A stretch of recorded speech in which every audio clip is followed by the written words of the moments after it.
Bismillohdan ishni boshladim. Bismillohda hurmati bo'lsa, videolarimni oxirigacha ko'ringlar va menga obuna bo'linglar degan ekanlarim. Men bilan hech qachon zerikmaysizlar. Mana kechagi ishimda davomi. Bugun kechgacha yomg'ir yog'di. Eshikda ish qilib bo'lmadi. Yana domga kelib, qolgan bo'rkamni davom etdim degan ekanlarim. Kecha xolodilniklarimni tozalashga, qolgan uylarni tozalashga vaqtim bo'lmadi. Ulgurmadim desam ham bo'ladi. Ulgurmadim degan ekanlarim. Bugun bozorimga borib, do'konimni tinchitib kelib, yana domdaman. Mana hamma uyimda gilamlarini olib tashladim, islarini olib, bir boshdan uylarimni tozalashga boshladim degan ekanlarim. Dugonajonlarim, arkasidan gapirmang debsizlar, asallarim. Men arkasidan gapirganim yo'q. Faqat ijarada o'tiradiganlar bunaqa tutumda o'tirmanglar. Sizlardan keyin uy egasi shunaqa bo'g'ilmasin degan maqsadda aytib qo'ydim xolos. Go'zallarim, biz ayol kishimiz. Ayol kishi eng pokiza ayol bo'lish kerak. Chunki bizni erlarimiz bizni yaxshi ko'rish uchun, bizni hurmat qilish uchun pokiza bo'lishlik deb o'ylayman. Pokizalikda arkasidan eri sevadi sizlarni. Mana dugonajonlarim, uylarimda holati hammasini ko'rsatdim sizlarga. Mabodo mashinada o'tiraman dugonajon deydiganlarga albatta ijaraga beraman. Bizda akam rahmatli bizga shunaqa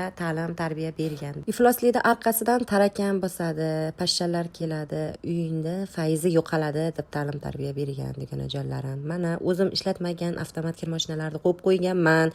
Bemalol foydalanasizlar. Hamma narsa sharoitlarim zo'r. Shunga yarasha ayollar bo'lsa, aloqaga chiqaverasizlar dugonajonlarim. Qaranglar, qanaqa tozalik, chiroyli narsa. Hamma uyim toza bo'lib qoldi. Bu uyim sizlarni kutadi.